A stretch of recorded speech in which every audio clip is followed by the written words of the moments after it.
Hello. Well, I said I was going to do something a little different. I'm out here in the shed by my little Massey Harris self-propelled 35. You can't see the whole thing here till I get it outside. Probably, if you may have seen it last fall. I drove it in here, and the guy I hauled corn and beans for, he says beans should be ready in about a week and a half, and they might let me run through a little bit of the beans with it. So I'm gonna just try a little bit here tonight, but only a little bit to see if it'll fire. And all you ether haters, here it goes.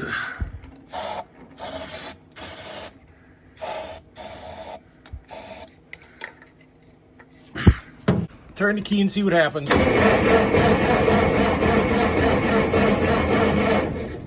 Nothing. I might have a little squirt in here yet.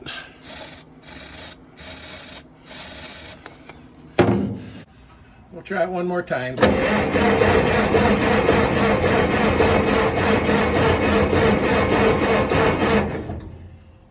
Nothing.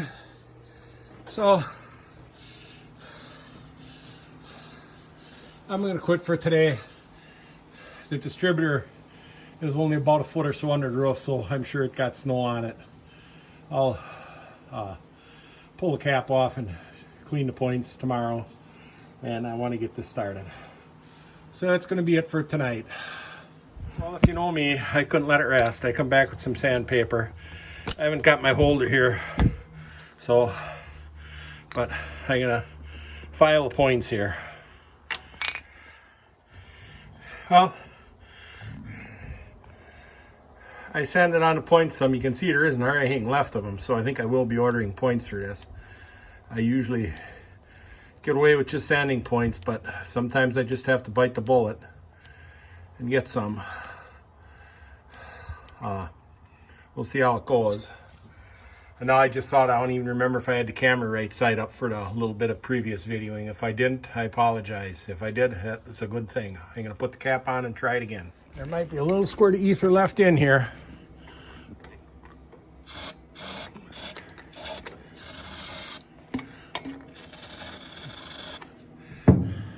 And once again,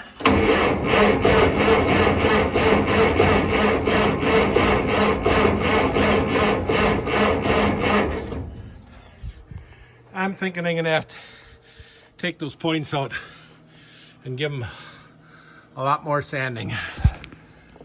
And you can see the easiest is you just take the whole point mounting plate out. Just take 3 screws out, rotate it, and pick it right out.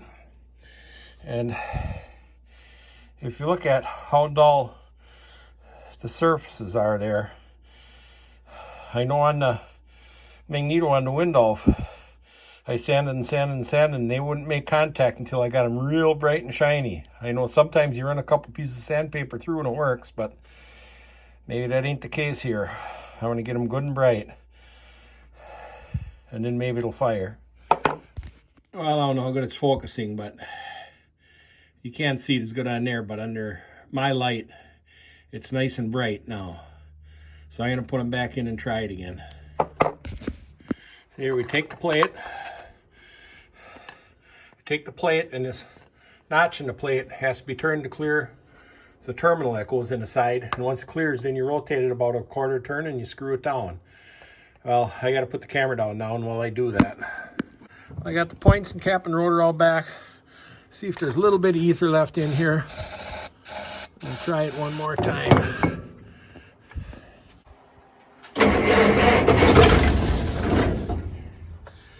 Bingo!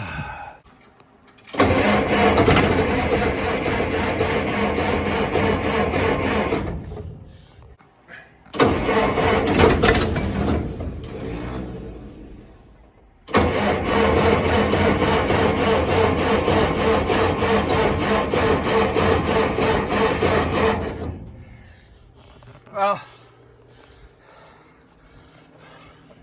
I'm gonna let it at that for tonight. This time I am too. My ether can is empty. We might try and get some fresh gas in it. And I don't know if the fuel pump is, the carburetor might be dry yet. So, like I say, hopefully we'll get it run, do some beans in a week and a half, a couple of rounds. Although it's Tuesday night, I thought, you know, the carburetor maybe was dry, and by giving a fire in it a few times with a little bit of ether, it might pump fuel up to the carburetor. And after a couple tries, nothing happened. So then I finally checked the gas tank. It wasn't empty, but it was pretty low. And I pulled this plug out of the bottom of the carburetor, and there's not a drop of gas came out of it. So there's absolutely no gas in the carburetor. So that's why it wouldn't keep running for certain. And I put some more gas in the carburetor now. I put some more gas in the tank now. I can use air pressure to blow in it and let that plug out. Because by rights, theoretically, you put air pressure in the tank, those are one-way valves in the mechanical fuel pump. It should blow fuel all the way up till gas comes out of that where the plug is in the float bowl of the carburetor. So I get some air pressure up now and try to put some air pressure into the tank. Oh, I missed getting it on video, but I pressurized the tank and gas came out of the drain there. I'm gonna put the plug in it, pressurize the tank again, see if I can fill the float bowl.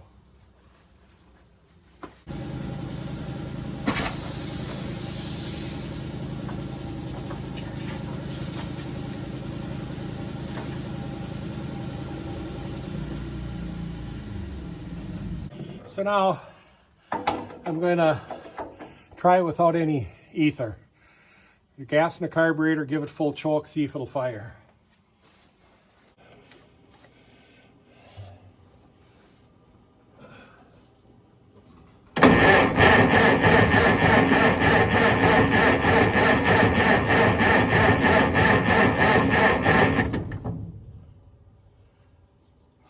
No luck at that.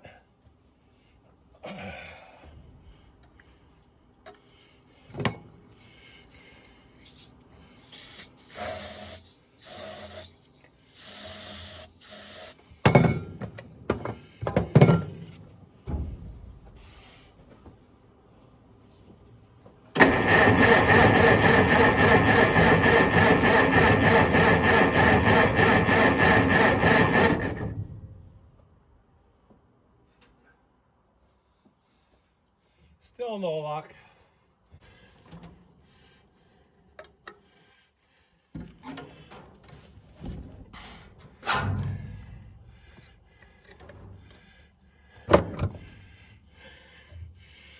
I'm going to try it one more time.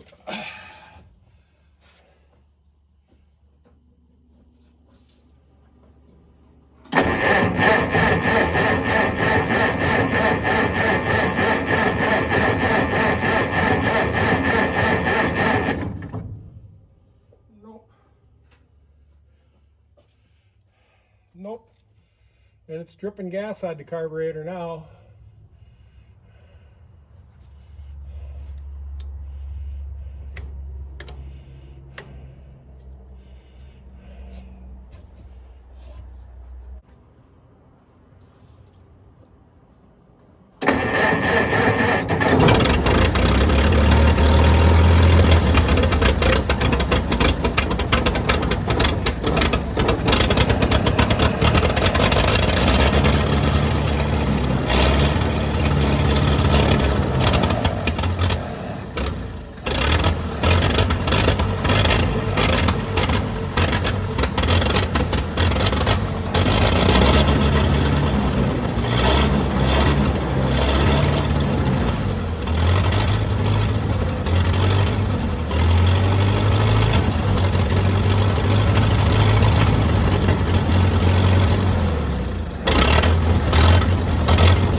it's running.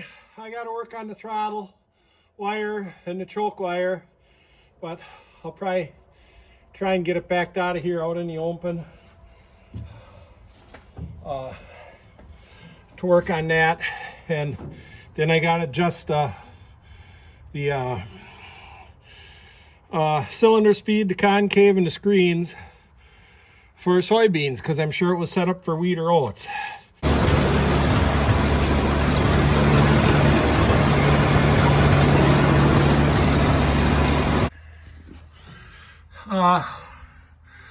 Well, you saw the threshing mechanism run.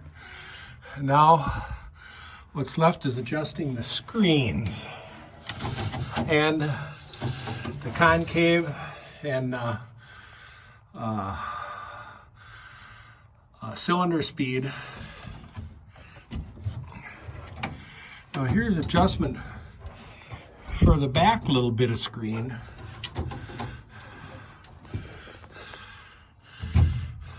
But I don't know about an adjustment for the screen, this screen.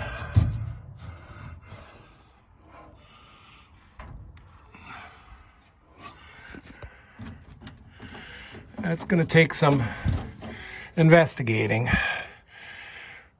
because I think in the book it just talks about adjusting the screen. It doesn't actually show you. And there are some screens that aren't adjustable, sieves, whatever you want to call them.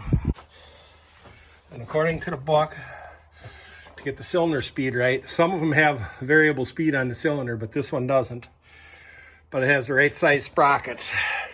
I have to switch this sprocket with that sprocket. Just reverse them, and that should give me the correct cylinder speed. And then here, I believe, is where the concave adjustment is. So I have to adjust that and lube it all up, and hopefully we'll give it a try in some soybeans. So it runs. The threshing mechanism runs well it did last fall, and hopefully in the next couple of weeks I get it all adjusted and lubed. We'll be able to try it out in some beans that he has right down the road from me. So thanks again for watching. I hope you enjoyed it, and you'll see more to come.